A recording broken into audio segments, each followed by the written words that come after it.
de batata nadi ibanai namet metang nabag dina sabang soi dang magolo asona nang sadasiani dito gudo sudena tuhasonangani dito gudo sudena tuhasonangani.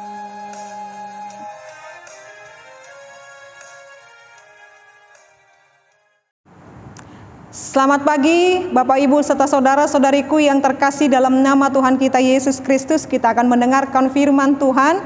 Mari kita berdoa. Kasih karunia Tuhan kita Yesus Kristus, kasih setia dari Allah Bapa dan persekutuan Roh Kudus, itulah kiranya menyertai kamu. Amin. Bapak Ibu serta saudara-saudariku yang terkasih di dalam nama Tuhan kita Yesus Kristus, firman Tuhan untuk kita pada hari ini yaitu yang tertulis dalam Roma 5 ayat 5.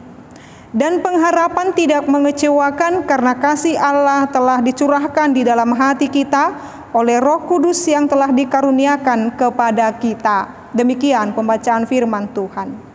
Bapak Ibu serta saudara-saudariku yang terkasih di dalam nama Tuhan kita Yesus Kristus, firman Tuhan untuk kita pada pagi yang indah ini begitu luar biasa indahnya.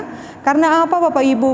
Karena setiap orang yang percaya, yang takut akan Tuhan selalu dihimbau dan diajarkan untuk berpengharapan.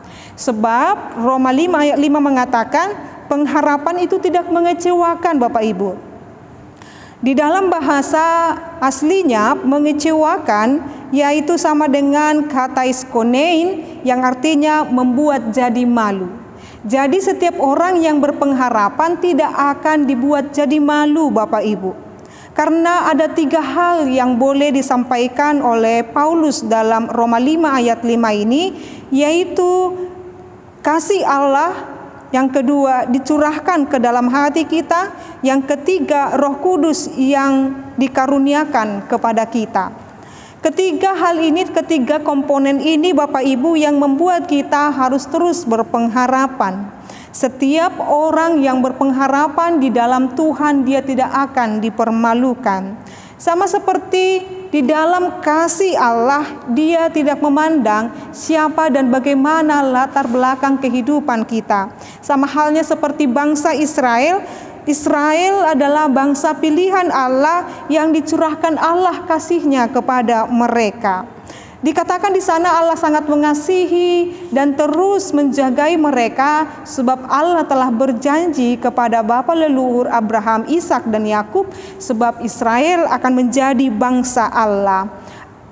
Israel menjadi bangsa Allah bukan karena kekuatan kemampuan mereka tetapi karena kasih Allah Bapak Ibu. Maka setiap orang yang berpengharapan biarlah hidup di dalam kasih Allah. Kasih Allah melekat di dalam hati dan pikiran kita. Dan dalam hal ini dikatakan kasih Allah itu menyentuh hati kita Bapak Ibu. Hati adalah pusat kehidupan sebagaimana dituliskan dalam Amsal 4 ayat 23. Jadi hati bukan hanya persoalan atau sebatas perasaan, tetapi di dalam hati ada pusat kehidupan. Maka ketika Allah telah menyentuh hati kita dengan kasih Allah, harusnya kita hidup sesuai dengan kehendak Allah. Karena hati kita adalah pusat kehidupan, maka kehidupan kita harus senantiasa berlandaskan oleh kasih Allah. Yang kedua dikatakan di sana mengapa kita harus berpengharapan, karena dicurahkan ke dalam hati kita Bapak Ibu. Kasih Allah itu yang telah dicurahkan ke dalam hati kita membuat kita menjadi pribadi yang takut akan Dia.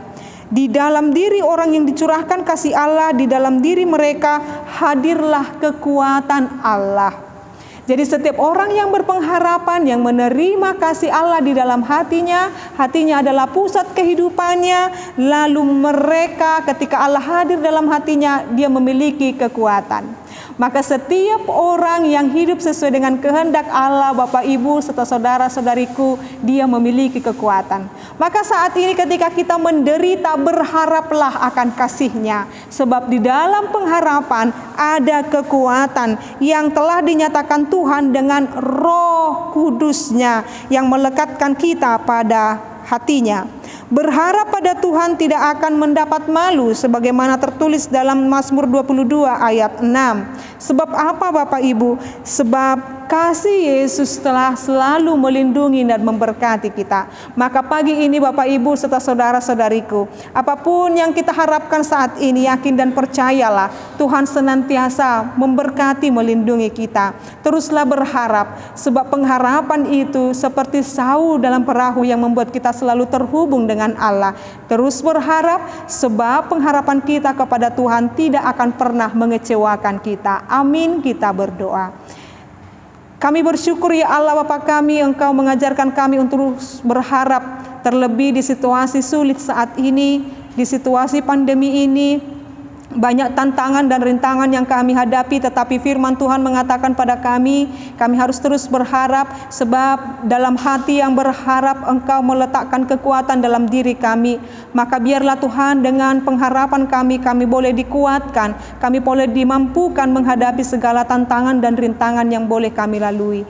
Ya Allah Bapa kami, berkatilah seluruh jemaat-Mu, berkatilah seluruh jemaat-Mu yang mendengarkan khotbah ini, renungan harian ini, biar mereka terus diberkati oleh Tuhan. Berkati keluarga mereka, anak-anak dan cucu mereka, berkati sekolah, perkuliahan dan bahkan pekerjaan mereka. Hanya Padamu-lah kami berserah, sebab kami yakin dan percaya Engkau merancangkan yang terbaik dalam hidup kami. Anugerah daripada Tuhan kita Yesus Kristus, kasih setia dari Allah Bapa dan persekutuan Roh Kudus, itulah kiranya menyertai dan memberkati-Mu sekarang sampai selama-lamanya. Amin. Selamat pagi Bapak Ibu serta saudara-saudariku, Tuhan Yesus memberkati. Horas.